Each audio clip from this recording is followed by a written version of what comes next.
Hey, Si here. Just going to run through a bit of hip mobility today, basically in terms of testing how mobile your hips are, and obviously some fixes for that as well.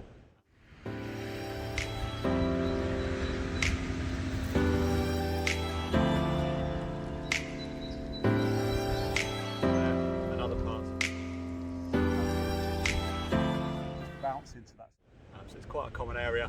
There are certain parts of the body that we tend to need more stability in, we need to be sort of stronger there, and other parts that we need to be more mobile in. And actually hips are a little bit of both, but definitely they tend to lack mobility, especially if we spend a lot of time sort of sitting down and using those muscles quite heavily. So a simple test for mobility is basically sitting down into a deep squat, so just do a body weight squat.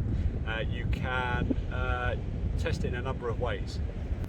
Essentially, as you go down, if your upper back folds or you're really struggling to get down into that deep squat, that tends to indicate tight hips. The other element is look at what the ankles are doing. So if the feet start turning out as you're squatting down, that tends to indicate tightness there. And the other one is just generally feeling like you've got tightness there. They ache a lot, and even as you hit your squat, they can get a bit achy and a bit crampy, and that tends to be an indicator too. So a couple of really good stretches. One is the frog stretch, the knees nice and wide, ankles nice and wide. Sit back in and just bounce into that stretch. Motion back and forward as you go. You should feel a good 8, 9 out of 10 at the back there. And increasing mobility as well. Another simple one is actually getting down into that deep squat position. A lot of people like to hold something here as well.